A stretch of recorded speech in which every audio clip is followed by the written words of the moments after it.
अन्न दान भी नहीं करना चाहिए, चाहे जो हो जाए।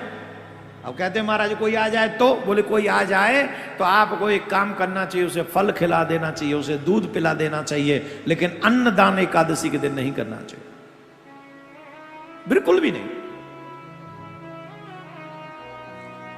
एकादशी के दिन नहीं करना चाहिए।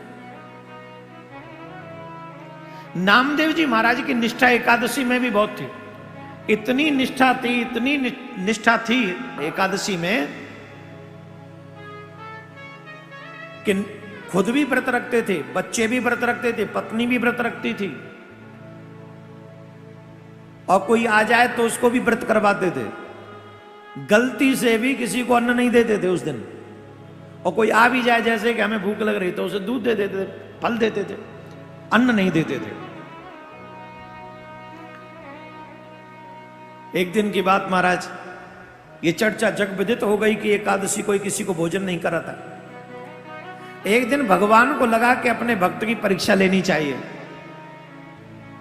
अपने भक्त की परीक्षा लेने के लिए भगवान एक बूढ़े ब्राह्मण बनकर नामदेव जी के पास में पहुंचे, और बूढ़े ब्राह्मण बनकर जब नामदेव जी के पास में पहुंचे, एकदम बूढ़े, चला ना जाए ऐसे चल रहे थे, धीरे धीरे धीरे धीरे।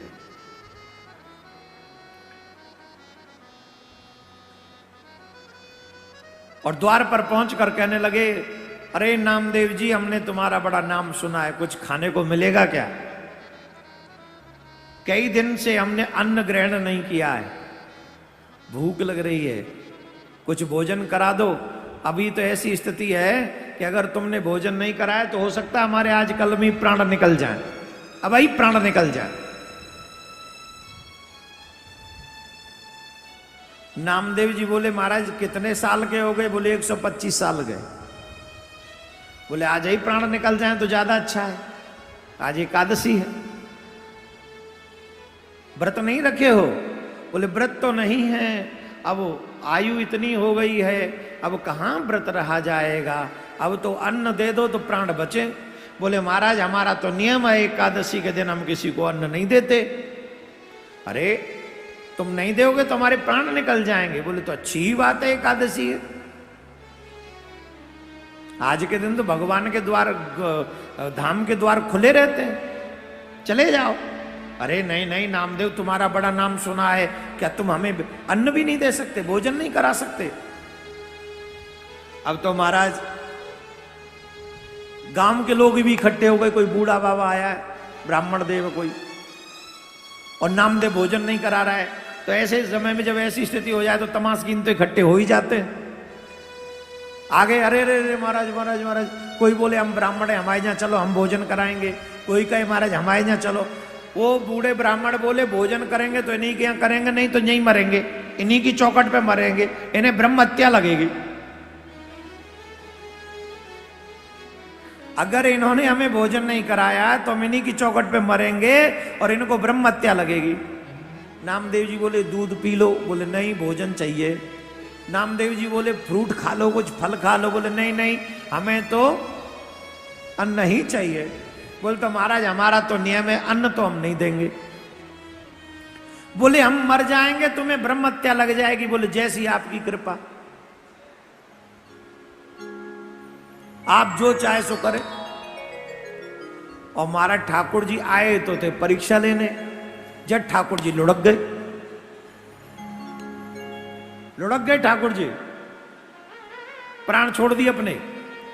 अब तो गांव वाले लोग बोले अरे राम राम राम राम राम राम, अरे ये तो नाम का साधु, वैसे ही भक्त बनता है, ये कुछ नहीं जानता, देखो ब्राह्मण मर गया, ब्राह्मण, इसे ब्रह्म हत्या लग गई, इसे ब्रह्म हत्या लग गई। हम इसे अपनी समाज से निकालते, हम अपने गांव से निकालते, न जाने क्या क्या बोल दिया सबने। और नामदेव जी वहीं बैठ के नाम जपते रहे, सब बोल बाल के चले गए, उन पर कोई फर्क नहीं, वो बैठे रहे। अब सुबह हुआ और ब्राह्मण देव वहीं पड़े चौखट पे ही गए, वो ऐसे ही पड़े। नामदेव जी सुबह हुआ, सुबह होते ही जब पारायण का समय आया तो अपने बच्चों को, पत्नी को बुलाया, इधर आओ। बोले हाँ। बोले देखो अब एकादशी हो गई पूरी। बोले हाँ। अब हमको लग गई ब्रह्म हत्या। भाई ब्राह्मण हमारी वजह से चले गए तो हमको ब्रह्म हत्या लग गई। बोले फिर?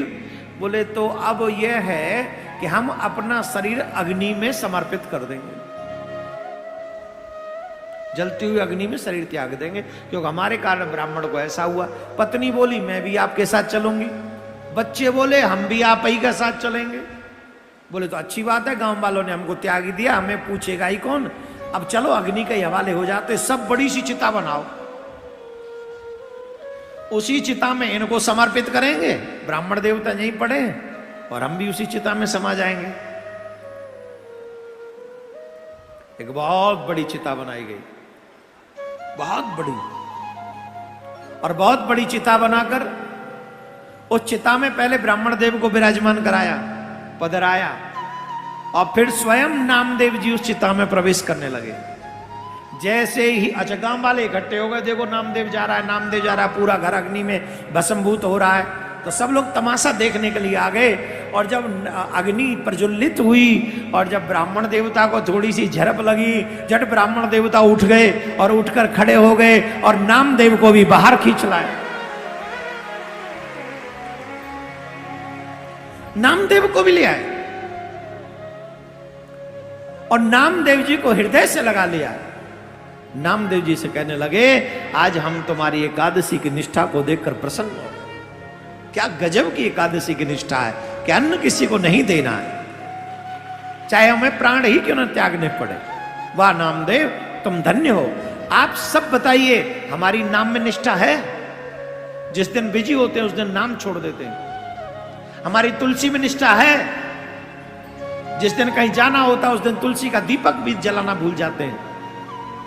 हमारी एकादशी में निष्ठा है क्या? जरूरत पड़ने पर वो व्रत भी नहीं करते। आपको अगर अपने भगवान से प्रेम है, भगवान को पाने की इच्छा है, तो एक निष्ठा अवश्य बना लीजिए। और हमको लगता है कि अगर तुम भागवत निष्ठा ही बना लो कि जहां भी होगी हम कथा में पहुंच जाएंगे, इतनी निष्ठा भी हो जाए तो तुम्हारा कल्याण हो जाएगा। ऐसे धीरे से काम नहीं चलेगा, और जोर से बोलना पड़ेगा, और जोर से। तो ये है भक्तों के लिए भगवान क्या नहीं करते, पर भगवान भक्तों की परीक्षा अवश्य लेते हैं।